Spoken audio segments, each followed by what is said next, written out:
A l'Ajuntament de Terrassa tots els ciutadans poden fer qualsevol tràmit de manera electrònica. Això és així des del 2010, quan va entrar en vigor una llei que aleshores només complia en 3 ajuntaments. El de Terrassa n'era un. Per adaptar-s'hi, el consistori va engegar un profund procés de modernització. Ens ho vam mirar com una oportunitat d'intentar canviar quelcom més. Per tant, també sabem on estem, que estem en un lloc on a vegades hi ha més immobilisme que una altra cosa, que canviar és molt complicat. Però com et deia, vam veure com una oportunitat d'intentar fer-ho. Els objectius, tirar de dalt a baix, objectius potser de tornar a aparèixer una miqueta en el mapa tecnològic com a administració pública, aprofitar sobretot aquesta oportunitat per provocar canvis interns. El canvi passava per innovar i reinventar-se en 3 línies: la mentalitat dels treballadors, l'organització interna i la manera de treballar. Per nosaltres innovació era les persones, la gent, intentar que cadascun d'ells, i ara quedarà una frase molt marketingiana, però acabés sent un líder i per tant que s'involucressin, aquest compromís que et comentava, i que ells fossin d'alguna manera el motor de canvi. És a dir, si nosaltres estàvem convençuts que havíem de canviar coses, només ho podíem aconseguir a partir de les persones que participaven dels projectes.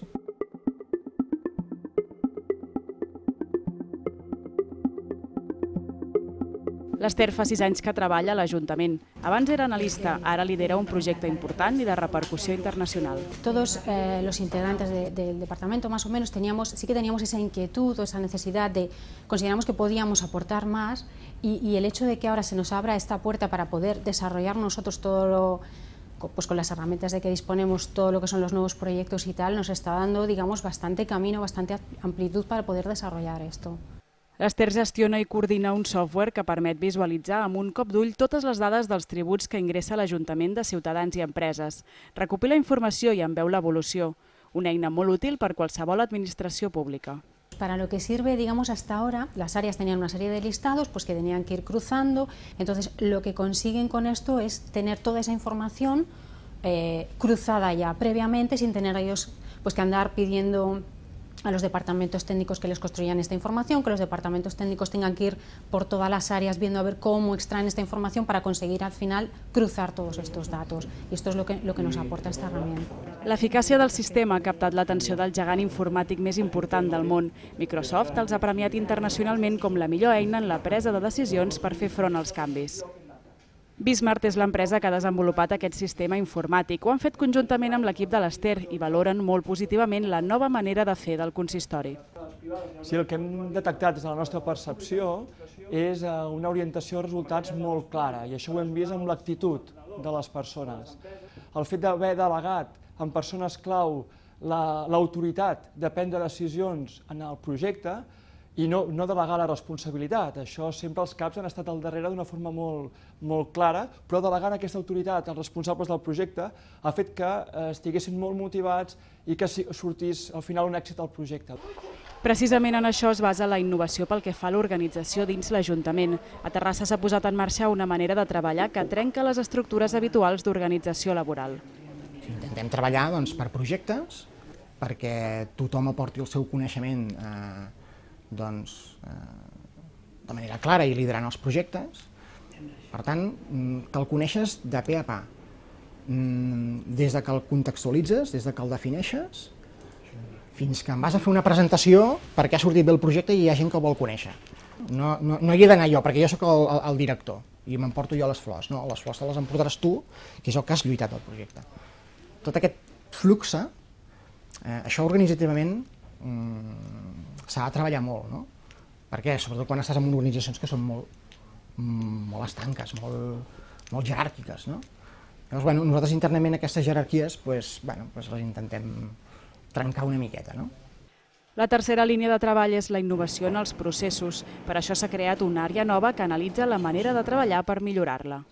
Als ajuntaments no sé per què els hi costa molt replantejar-se si en cada moment s'estan fent les coses bé, no? Hi ha moltes inèrcies de fer els treballs, fer les actuacions, fer la tramitació dels expedients, com s'ha fet sempre. Molta gent arriba a treballar a l'Ajuntament i el que està al costat en aquell moment li diu això ho has de fer d'aquesta manera. Passen 20 anys i si ningú li diu res seguirà fent-ho d'aquesta manera. La feina que estem fent des del Departament d'Innovació, Qualitat i Processos és la següent. Es tracta d'analitzar com fem les coses a l'Ajuntament i buscar la manera de fer-les millor. Què vol dir fer-les millor? Fer-les d'una manera que sigui sobretot més eficient i més eficaç. Vull dir que puguem prestar els serveis que ja prestem habitualment amb els ciutadans, els puguem prestar amb molts menys recursos i fent les coses de manera molt més organitzada. Aquests processos es milloren sobretot apostant per la inversió en tecnologia informàtica, per exemple, la digitalització d'expedients. Aquest any passat hem posat en marxa els primers expedients 100% digital. Què vol dir un expedient 100% digital? Doncs que un expedient ja no és una carpeta que va de taula en taula amb tots uns papers i que a cada taula que està, si està una estona esperant que algú ho signi, s'ho miri, posi una mosca, posi el que sigui, sinó que tota la informació resideix en els servidors de l'Ajuntament, amb els ordinadors de l'Ajuntament, i automàticament va passant d'una pantalla a una altra. Tot això és eliminar paper, eliminar molta feina manual, guanyar amb immediatesa, ser molt més productius. Una contractació que podia trigar només per procediment administratiu 3 setmanes, ara pots tenir rècords de 2 hores i mitja. Si l'Ajuntament de Terrassa ha destacat en el camp de la innovació és, entre altres coses, perquè s'ha arriscat a invertir en projectes pioners, acceptant que no sempre sortiran bé. Fracassar què significa? Que portarem a terme una iniciativa i un projecte i no acabarà d'anar el bé que pensàvem que hauria d'anar? Doncs és el de sempre. A partir de dades obtindrem informació. Haurem caminat, haurem fet el que haguem fet. Tindrem dades, tindrem informació, en traurem coneixement. I amb el coneixement és l'única cosa que podem aprendre.